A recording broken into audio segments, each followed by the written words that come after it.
47-এর যে পলায়ন আমরা তো দেখিনি, তখনকার সাদা কালো টিভিতে দেখেছি, এখনকার তখন তো রঙিন ফটো ছিল, বইতে পড়েছি। খুব বয়স্ক মানুষরা 80-90 লোকেরা স্মৃতির কথা বলে বলেন 47-এ দেশভাগ। সেদিন হিন্দু পলায়ন দেখেছিলাম অবিভক্ত পাকিস্তান থেকে, আর গত বছর মুর্শিদাবাদের ধুলিয়ান শামশেরগঞ্জ থেকে দেখলাম হিন্দুরা পালাচ্ছে।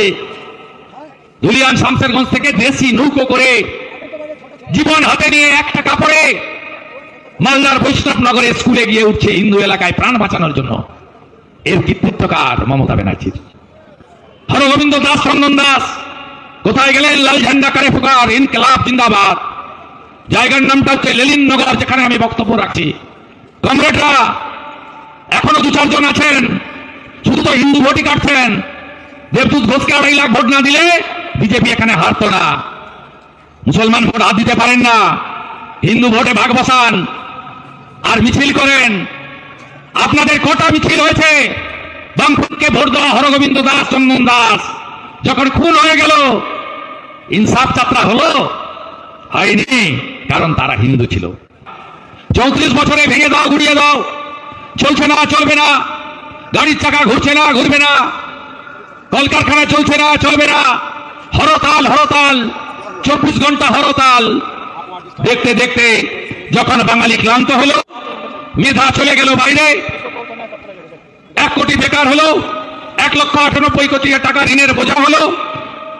শিক্ষিত ছেলেরা সব অন্য রাজ্যের দিকে এগাতে শুরু করলো।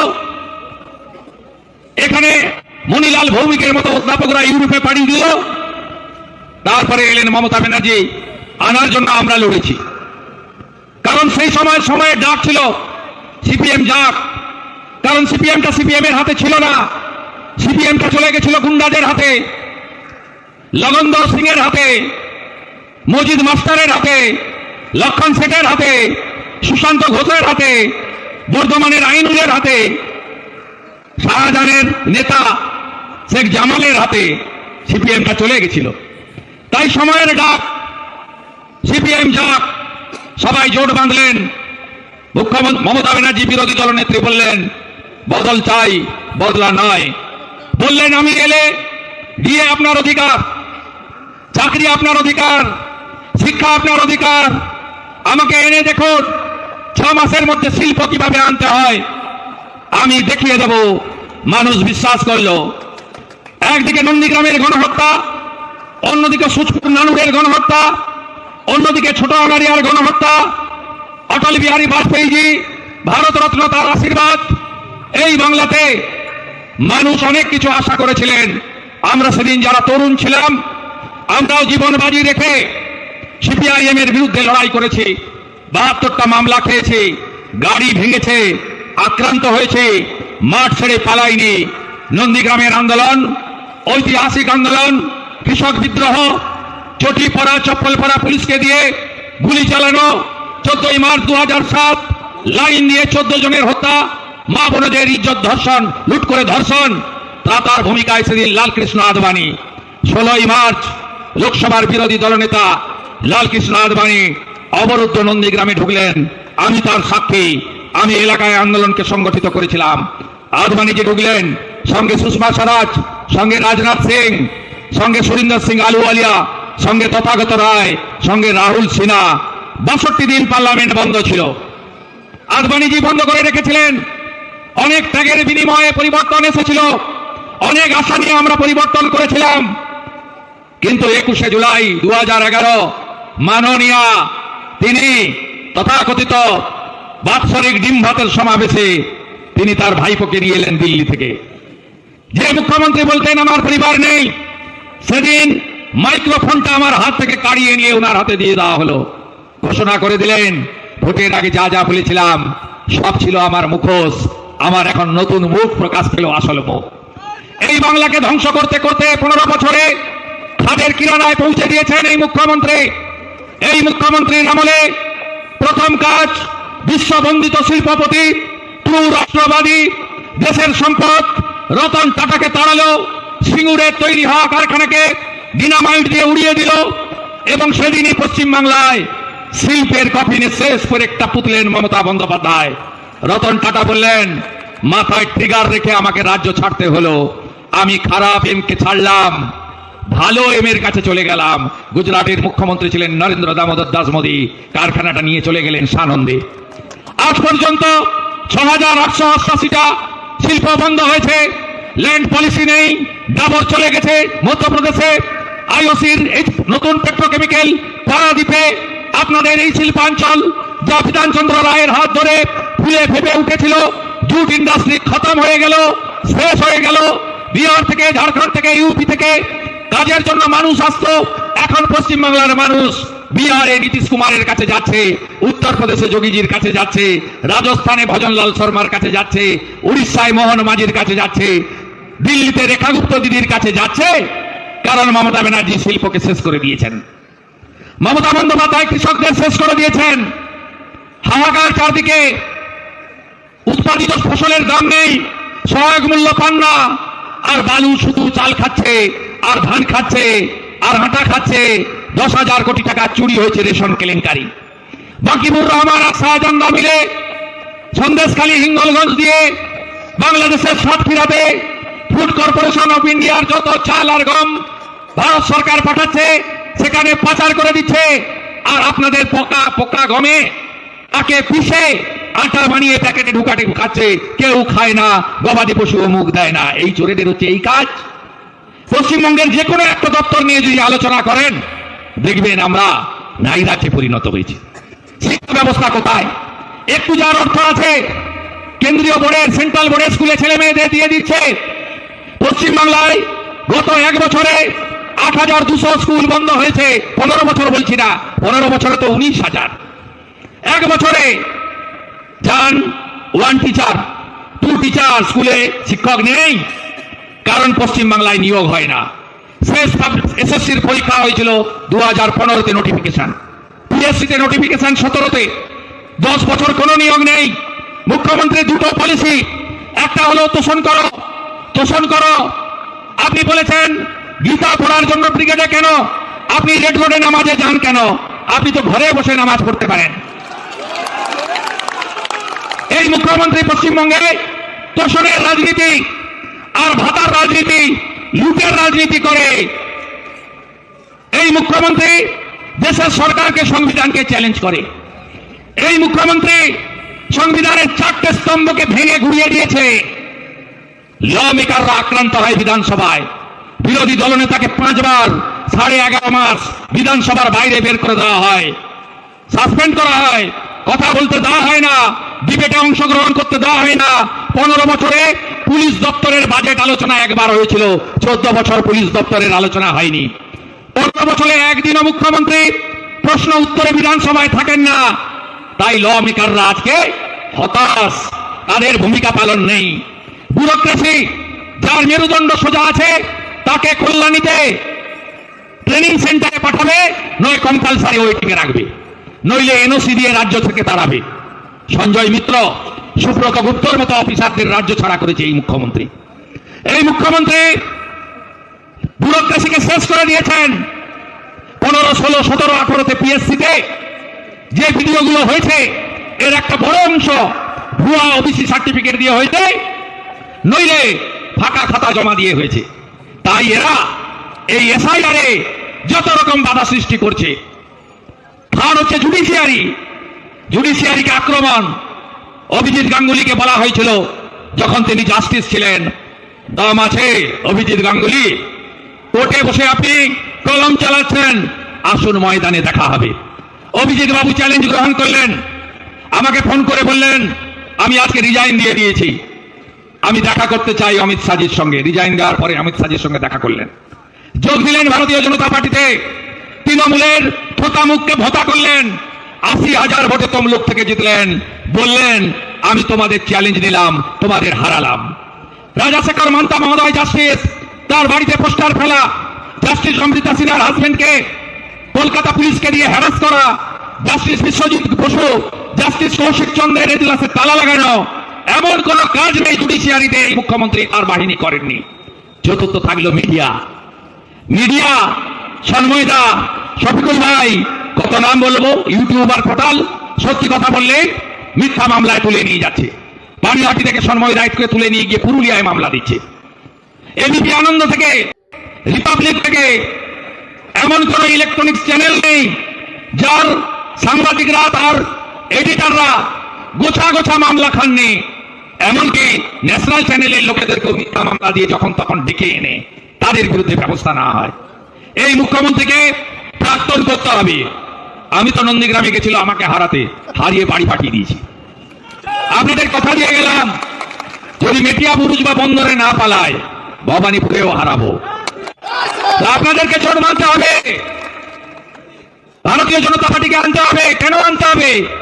ভারতীয় জনতা পার্টির স্লোগান প্রতি হাতে কাজ, প্রতি পেটে ভাত, প্রতি মাথায় ছাদ। বিজেপি দেবে দিতে জানে। নরেন্দ্র মোদীজির স্কিমগুলো কার্যকর করতে গেলে বিজেপিকে আনতে হবে। 61টা রেল লাইন আটকে আছে, জমি দিচ্ছে না মমতা। কলকাতা এয়ারপোর্টকে আরো এয়ারপোর্ট বানাতে চায় ভারত সরকার। ভাঙড়ে জমি চেয়েছে, কল্যাণীতে জমি চেয়েছে, জমি দেবে না এরা। বাগডোগরা এয়ারপোর্টকে বানাতে চায়, জমি দেবে না এরা। হাসিমারা কলাইকুন্ডা এয়ারপোর্ট করতে চায়, জমি দিচ্ছে না মমতা ব্যানার্জি। তাই তাড়াতে হবে। আয়ুষ্মান ভারত যদি চান, পরিবর্তন আনুন।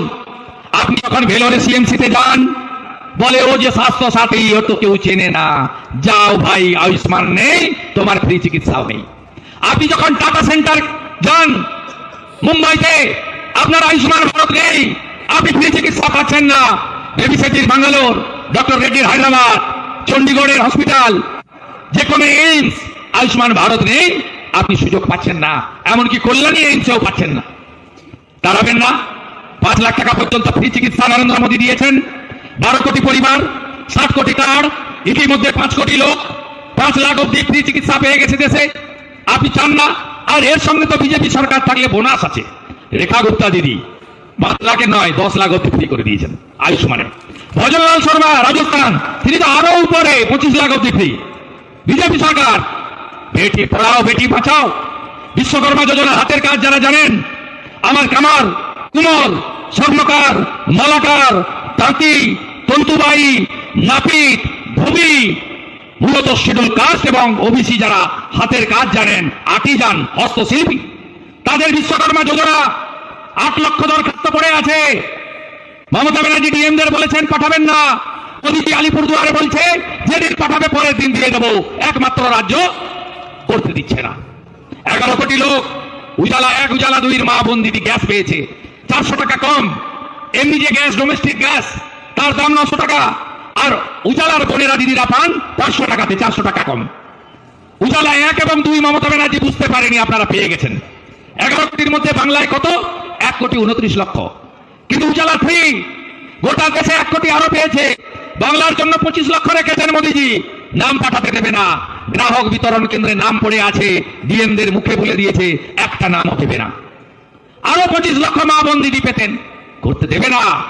ওবিসি হিন্দুদের অধিকার কাটছে।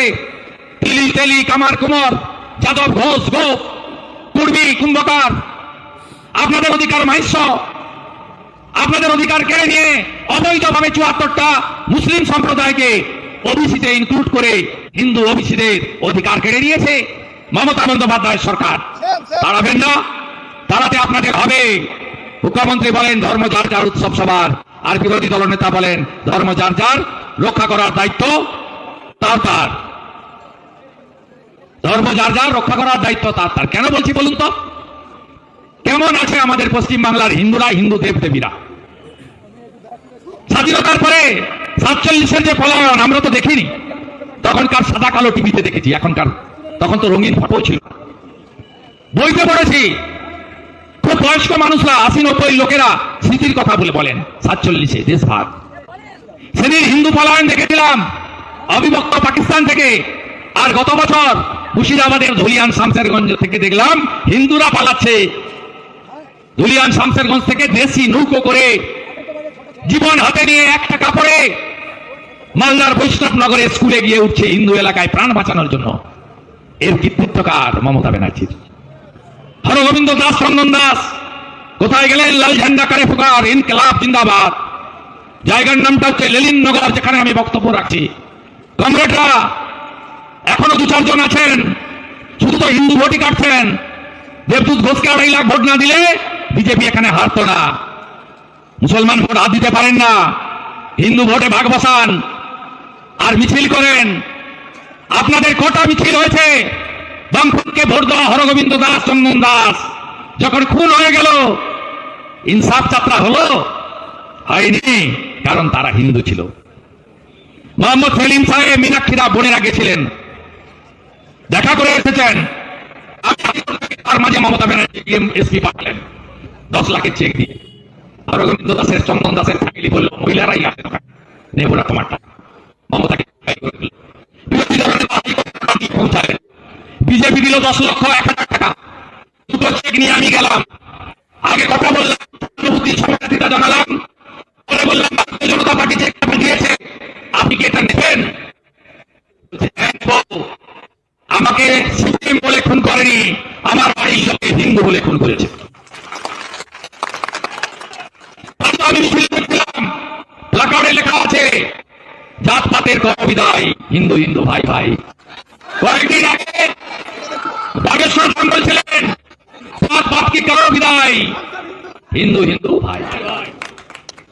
এই জন্য তো যোগীজি বলছেন বাটেঙ্গে তো কাটেঙ্গে, হিন্দুরা ভোট না দিবেন করার সাহস এই জিহাদিরা করতে পারত না, বিজেপি দিলে পারত না। সিপিএম ভোট কেটে এখানে তৃণমূলকে দেখেছে। তাই লেলিনগরে হনুমান জয়ন্তীর মিছিলে আক্রমণ হয়েছে। সেদিন শপথ দিয়েছিলাম